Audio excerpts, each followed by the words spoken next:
Restart. Alrighty.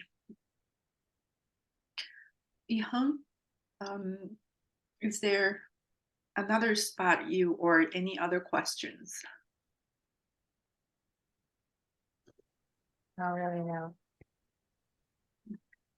So this question, when we worked or reflected on your answer after that, I can give you a intellectual or answer. I see my role as guiding the clients to all of these dark alleys, that channels that they couldn't process in the past, whether vulnerable emotions often comes down to sadness, grief, loneliness, really hard to be with, body sensations, disturbing images that they could be having flashbacks on. Anyway, whatever was either too hard, too scary, too overwhelming to experience back then, or it was not accepted, not allowed, no space, no safety. And then I guide them to the dark valleys, and they go through the dark valleys, and I just trust the system, trust the process, and trust their system. They will come back, come out. As long as they maintain in the window of tolerance, they always come to adaptive resolution. That's the AIP model. If only we were allowed, we have the safety to fully process through whatever under processed or unprocessed information, we always come to adaptive resolution. And whatever that resolution is, for some people, they might come to a different conclusion or resolution about things. It's their healing journey.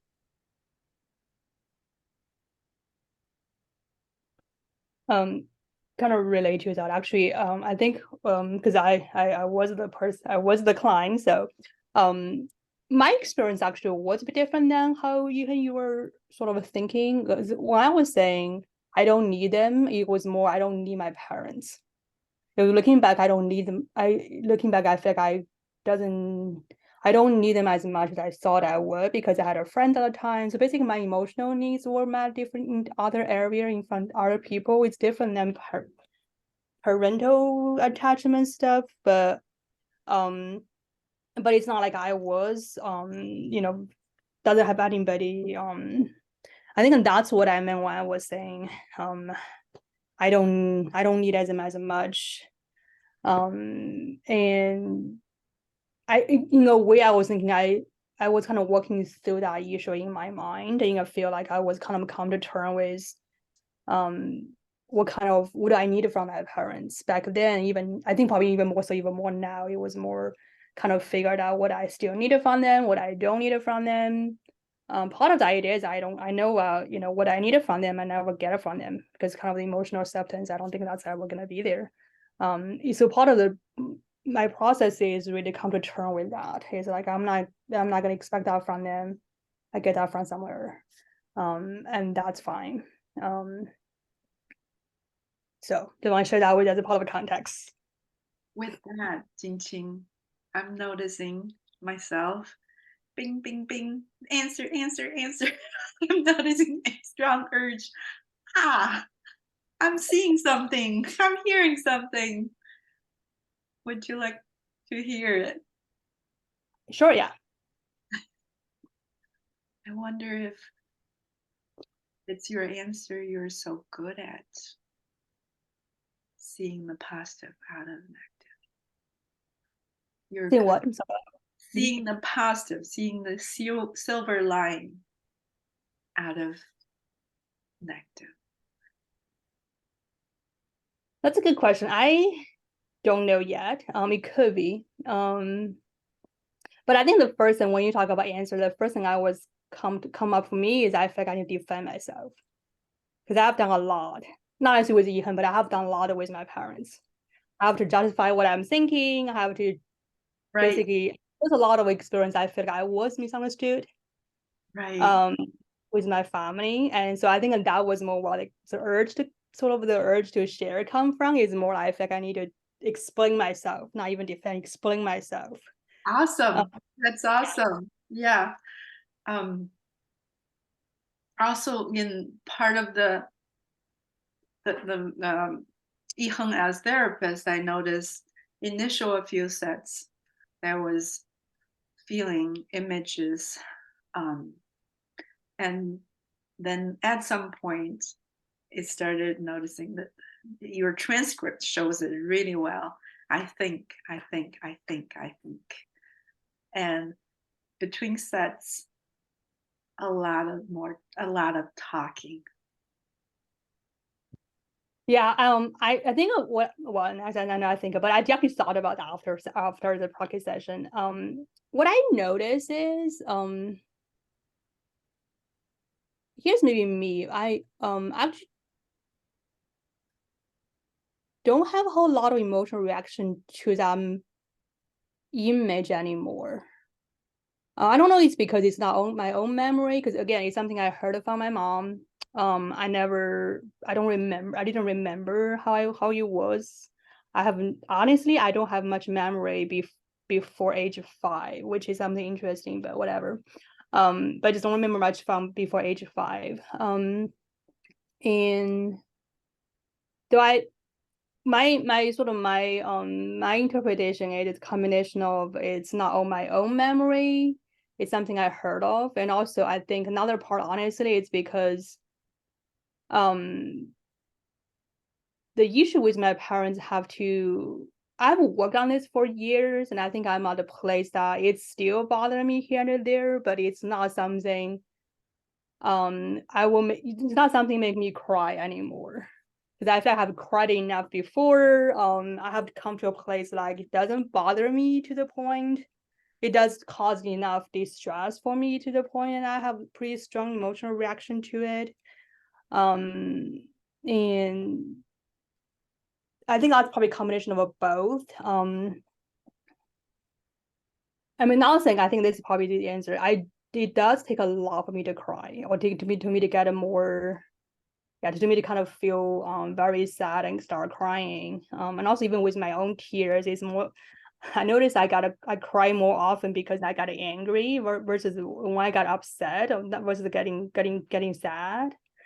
Um, and so I think another part is I think a combination of multiple factors is it doesn't bother me as much as it used to be. It's not a memory I had. And also I do think there's a part of I tend to be I don't well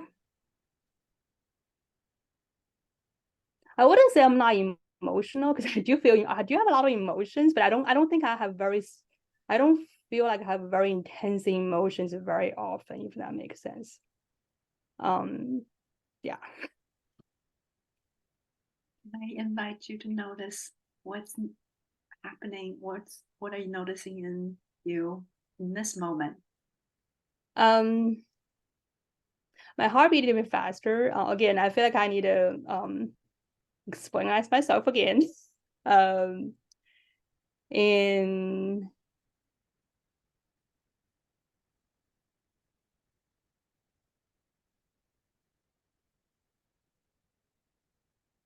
And also, honestly, I feel like okay, here sounds weird. Part of me feel bad because I feel like I don't have a whole lot of I don't have I probably have more to work with on this issue if I were you 4, 5, 6 years ago. Um, and so kind of part of me feel bad for not giving even more to work with.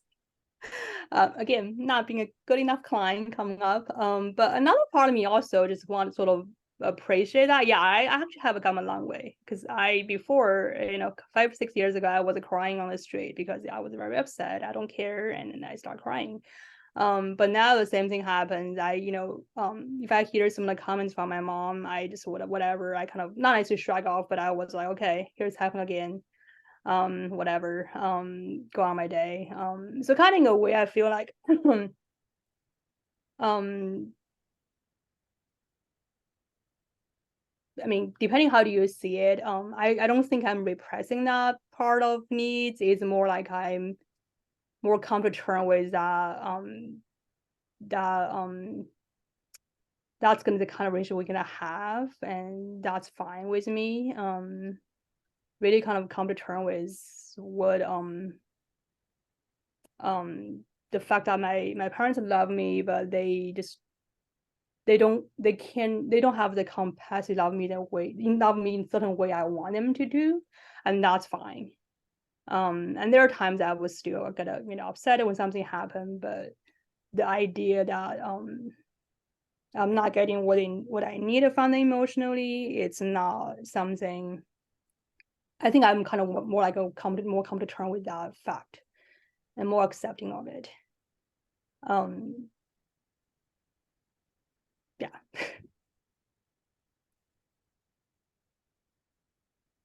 I'm going to say a few words.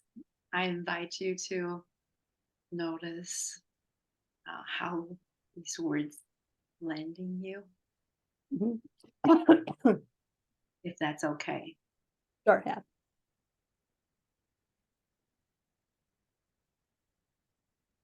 You are good just as who you are.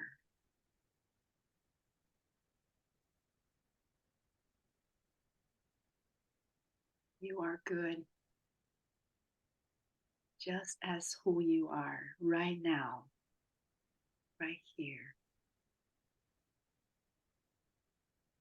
What do you notice? My first reaction was yes. I guess that's kind of different. I do believe that now, which is I think that's a huge progress. But I still got some emotional. I still feel my, I still got a little bit like not like getting teared up, but I got a sort of my I still feel the tears coming up, and I think that's what I need to hear for years, and that's kind of a lot of work have been done on my, um but it's also, I think my first reaction, it is yes, which is, I think that's good. But it's, yeah, it still bring up emotions. Um, Good noticing. yeah, Okay. yeah. Is it okay to move on? Sure, yeah.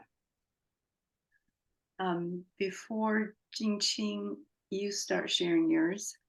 Mhm. Um, I'm going to bring up one mistake I noticed both of you um, kind of shared in this practice. And before I say what I noticed, I would like to invite you to notice what's happening in you right now as I mentioned the word mistake.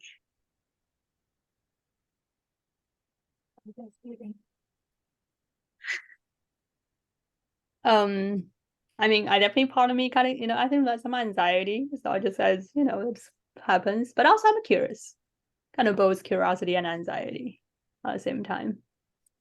Good noticing and notice this is how I, it's a habitual way. And I will also say this is a great mistake to make, so we can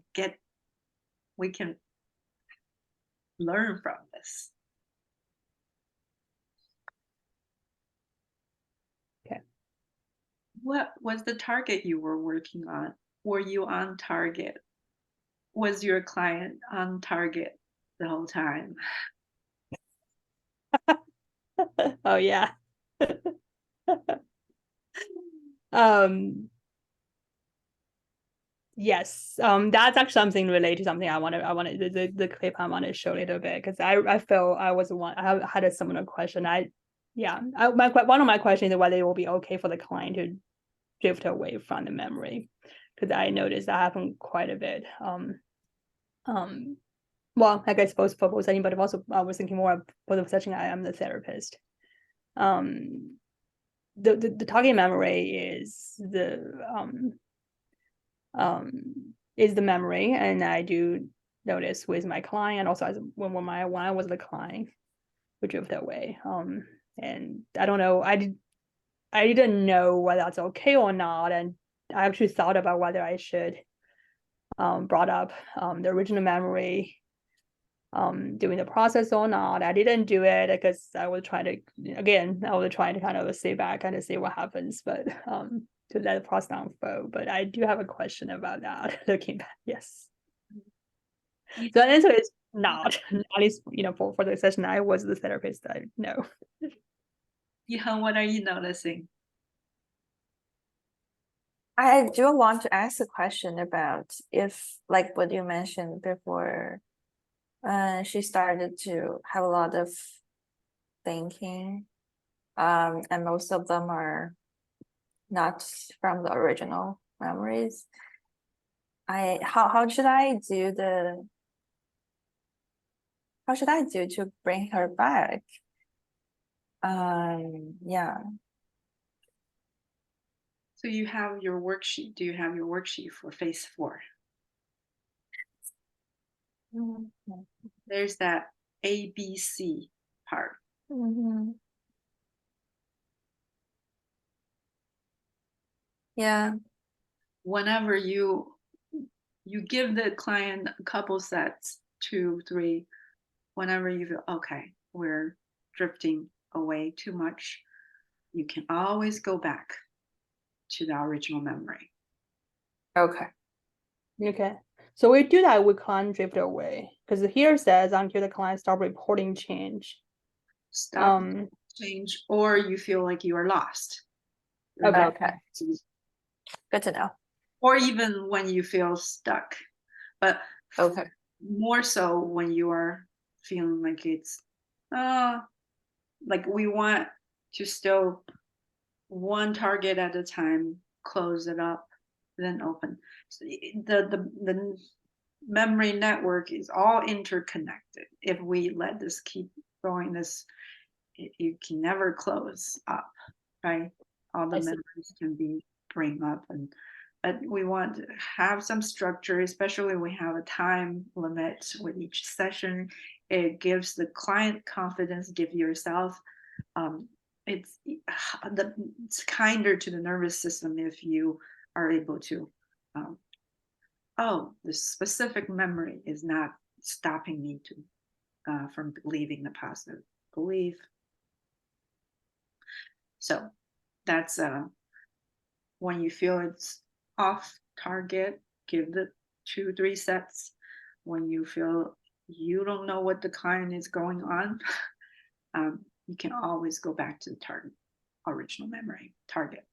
You don't mention the specific image, you don't describe the memory, you just go back to the original memory. What do you notice now, or what stands out now? Okay. So just want to clarify. So instead of saying stay with that or go with that, just say when you go back to the original memory, what are you noticing now? And What, to say what stands out now? Okay. And Yiheng, your question about when you are seeing the answer so clearly, you also give it 2 or 3 sets, two sets, 3 sets. It's like kind of the rule of thumb. If it keeps going and you suspect there are maybe hidden valleys, then and the answer is here to protect, to stay away from the pain, or to stay in the comfort.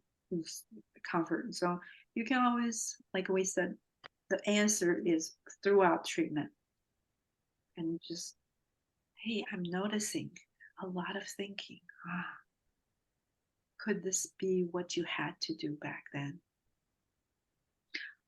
Or just reflect back what you are noticing. I'm noticing a lot of explaining. Could this be part of the memory? Having to explain yourself. go with that.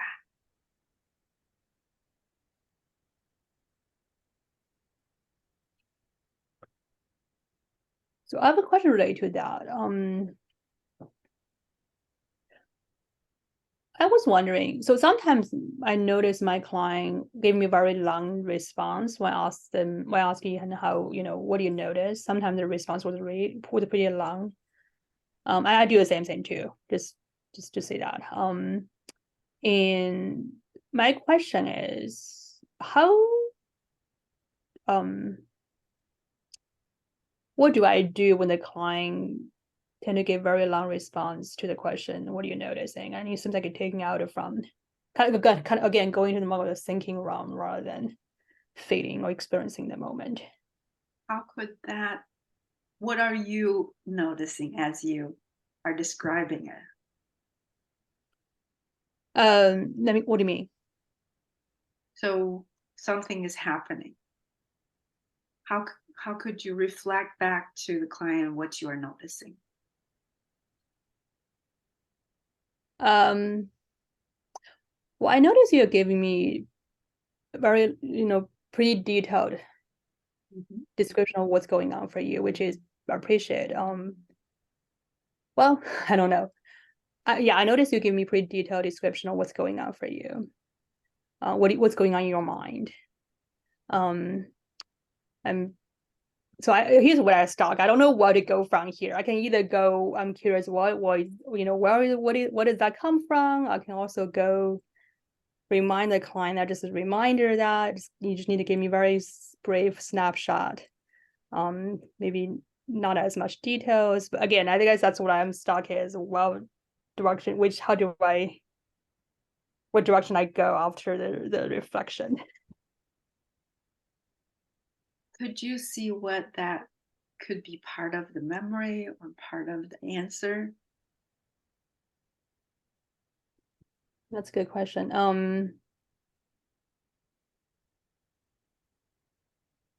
I think some of them are making the client making connection, like I think when you were talking about connecting food to as a way to comfort, as a way of adopting when she was younger, and that's more I mean, at least the way I think about it is more related to memory. And there are times that was more, I think, related to something that she is working on right now, related to I think that's probably why we get more off topic. We get off target about what working with a new supervisor and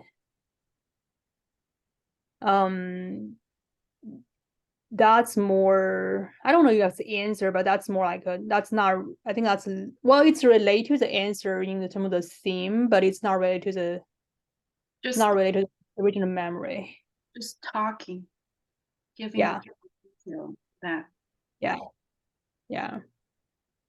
I'm noticing that you're giving me a lot of detail, explaining everything you've just processed. Could that be an answer? Mm.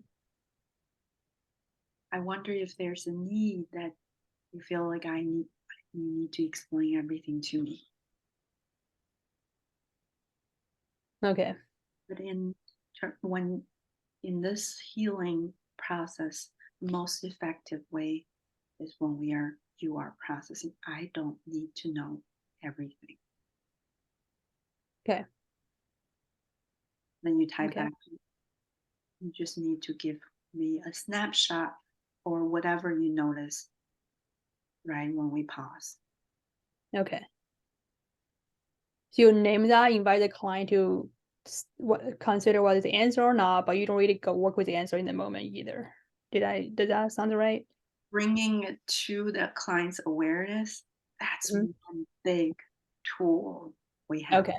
The client says, yeah, I do explain myself. I feel like if I don't explain it, then other people don't understand me. Or I feel like I have to talk it out loud in order for this to sink in, right? Or Right.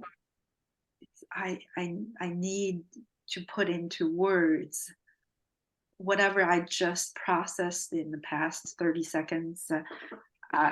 Whatever the client gives you an answer, usually when you bring it to their awareness, that's the beauty of this model. I wonder Okay. if this is the answer showing up trying to help with something. Or Okay. I wonder if this is something you had to do a lot. Okay. Okay. That's helpful. So we kind of bring out the client's awareness and let the client to explore a little bit, and then we tie back to for this type of approach, it's most helpful to the processing. I don't need all the details, what's going on in your mind. You just need to give me a snapshot of the snapshot of when we pause. Okay. When I Okay. ask these questions, I don't have to know all. I might have some guesses. Mhm.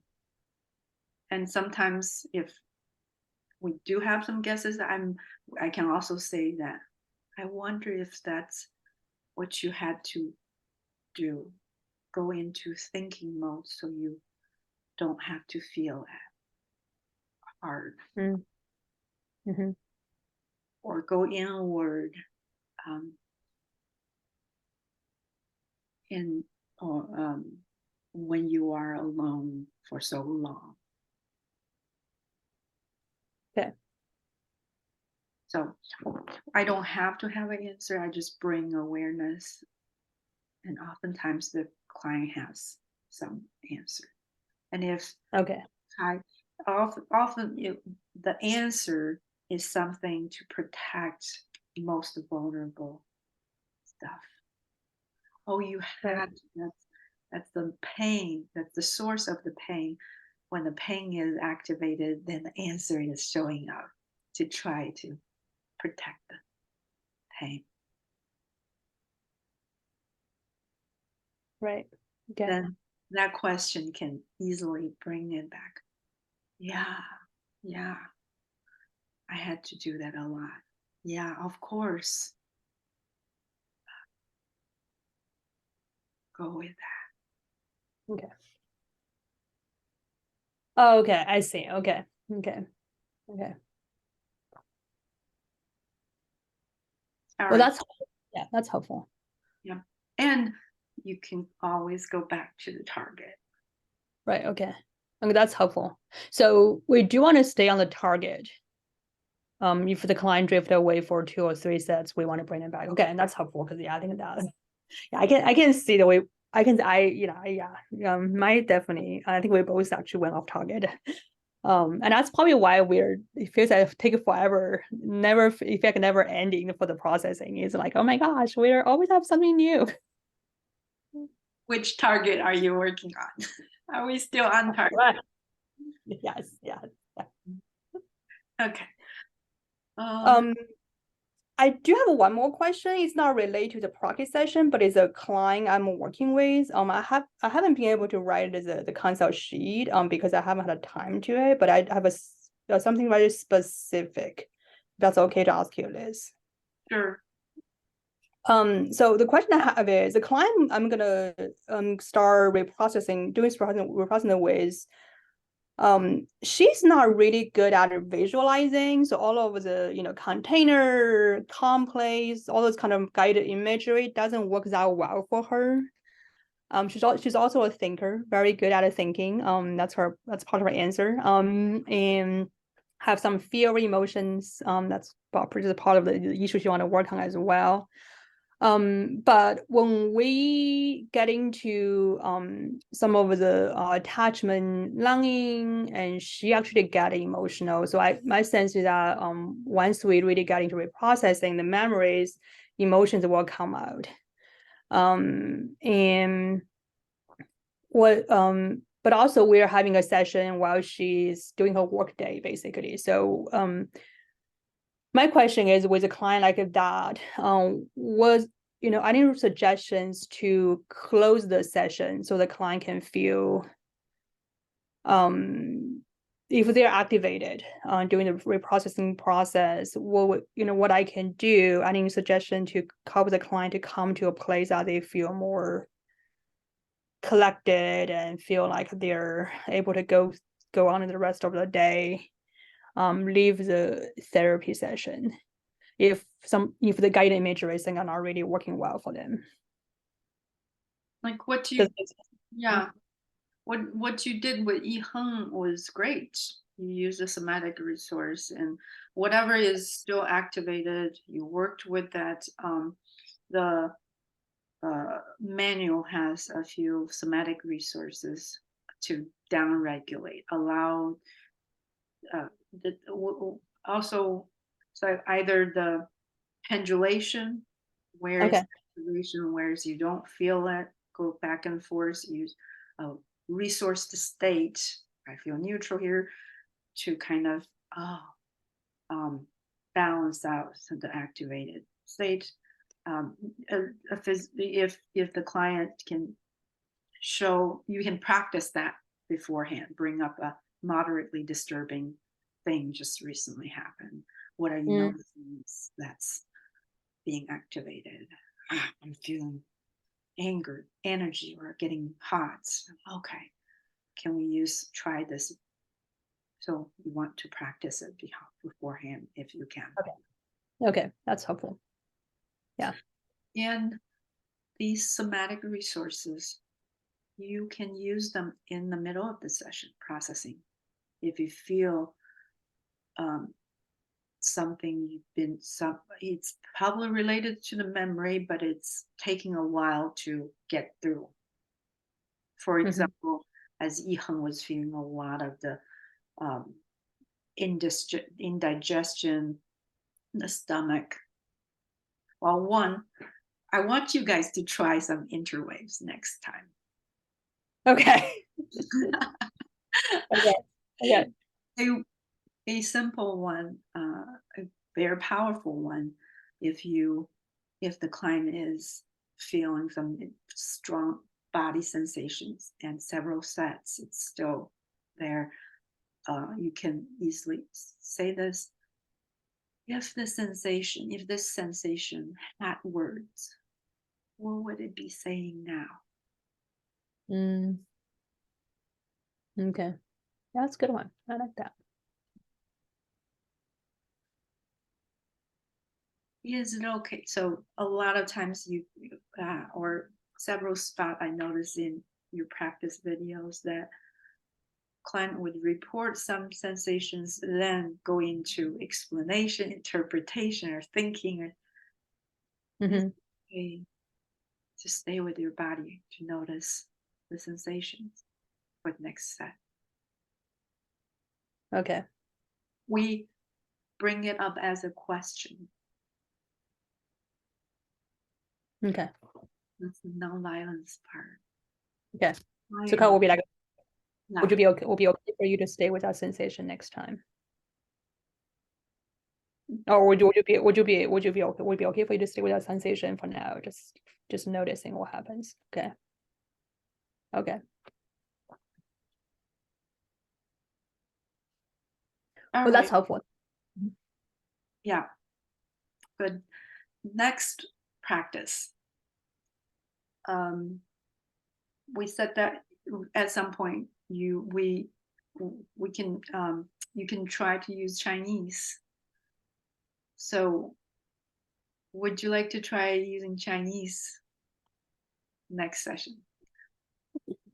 Phase 8 check-in. And do you recall what memory we worked on? Is this still the earliest, or is this still good? We go back into that to clean it up, to clean things up. Yeah, that works for me. Yeah, I'm fine either way. Yeah, I'm fine either way. you can. It's up to you if you want to translate some of these protocol standard in the best you can.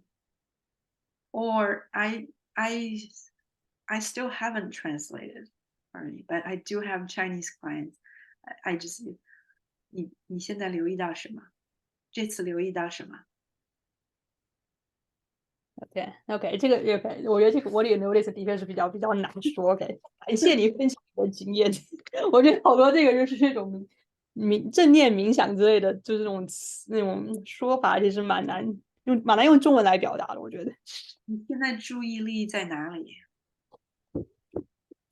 对。What do you notice, or where is your attention at? You could, and sometimes it's really when you are in it, the language comes out.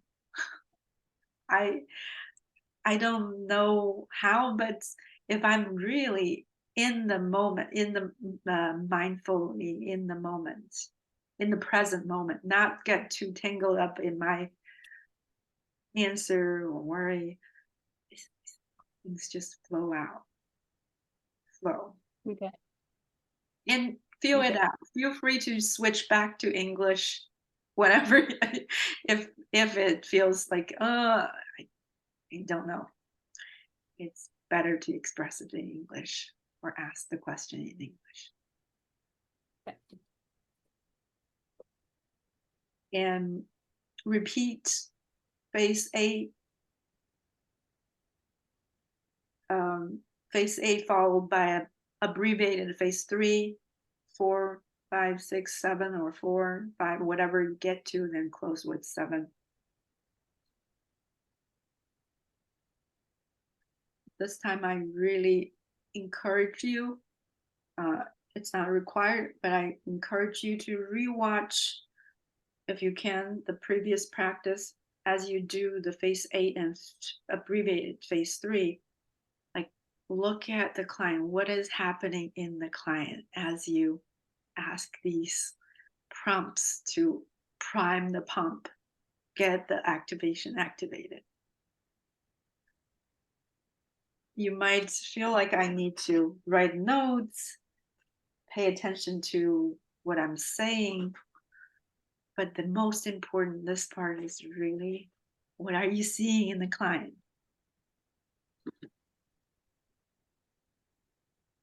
Yeah. All right. Any questions, anything you need, you can just email me. And next month, September, it's still the second Friday. Sounds good. Okay. Do you want me to give you the host?